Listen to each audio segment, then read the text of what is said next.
लोकसभा क्षेत्र में इलेक्शन लड़ रही है और हमारे उम्मीदवार एक बेहतरीन समाजी खिदमतगार और राजनीतिक सेवक भी हैं। हमारे भाई अंजार हुसैन साहब हमारे उम्मीदवार हैं।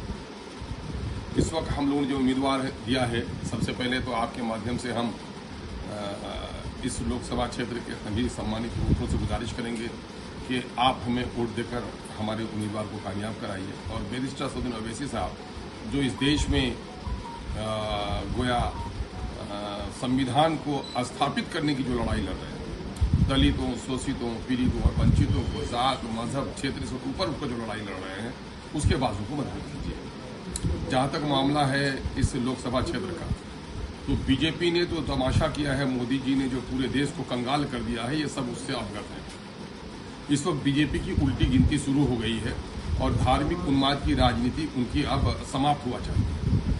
दूसरी तरफ लोग आशा की नज़र से इंडिया वालों को देख रहे थे, लेकिन इंडिया गठबंधन के लोगों ने भी, कांग्रेस के लोगों ने, कांग्रेस का जो पुराना भी चाल चरित्र चेहरा रहा है वो अच्छा नहीं रहा है।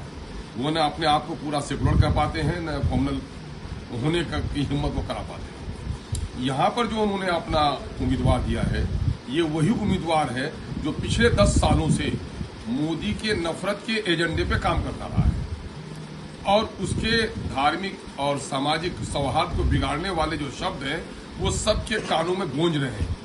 और खासकर यहाँ का जो दलित समाज है, सेकुलर समाज है और मुस्लिम समुदाय के जो लोग हैं, उससे बड़ा मर्माहत है यहाँ के कि यहाँ पर एक ऐसे कैंडिडेट को दिया गया है जो दोनों तरफ बीजेपी है। यहाँ बीजेपी के अलावा कोई सेकुलर कैंडिडेट नहीं था। यही वजह है कि AIMIM को फैसला लेना पड़ा कि मुजफ्फरपुर में आम जनों का, जो सेकुलर लोग हैं, जो लोग शांत प्रिय लोग हैं, जो लोग धर्मनिरपेक्षता पर विश्वास रखते हैं, ऐसे लोगों का वोट कहाँ जाएगा। हम लोगों ने अपना उम्मीदवार दिया है अजय जी निषाद जी, जो हैं, जो पिछले दिनों में यहाँ पर MP रहे पिछले 10 सालों से। भाजपा के तमाम तर घिनौने एजेंडे को, समाज को बिगाड़ने वाले एजेंडों को, मंदिर मस्जिद के झगड़ों को जो हवा देते रहे, उनके वो शब्द कि मुसलमान कोरोना फैलाते हैं, हमारे धार्मिक संस्थाओं को उसने कहा कि यह आतंकवाद की पढ़ाई हो रही है।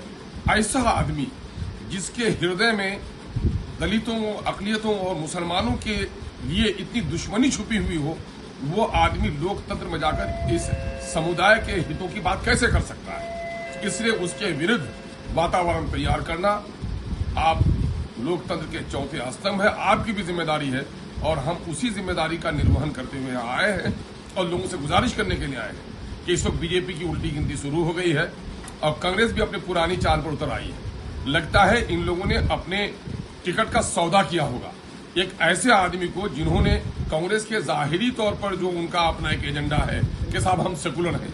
अगर आप सेकुलर हैं तो ऐसे आदमी को, जिसने मुसलमानों को गालियां दी हैं, कोरोना काल में इतनी भद्दी भद्दी जुमले बोले हैं, आपने उसे हम पर क्यों थोपने का काम किया है। इसका मतलब ये है कि कांग्रेस खुद दूसरों को बीजेपी का बी टीम कहती है। अब कांग्रेस खुद जवाब दे कि बीजेपी में 10 साल रहे हुए माइनॉरिटी को गाली देने वाले, धार्मिक उन्माद फैलाने वाले आदमी को टिकट क्यों दिया है। इसी वजह से हम लोग मुजफ्फरपुर की जनता से ये अपील करने के लिए आए हैं कि इस वक्त दोनों तरफ बीजेपी खड़ी है और एक ही कैंडिडेट है जो आपके हितों की रक्षा की बात करता है। आप उनका सहयोग कीजिए, उनका समर्थन कीजिए। ये गुजारिश करने के लिए हम आपके माध्यम से, हमने आपको तकलीफ दी है। हमारी कुछ बातें हैं जो हमारे जो जनरल सेक्रेटरी हैं बिहार के, वो आपके समझ रखें।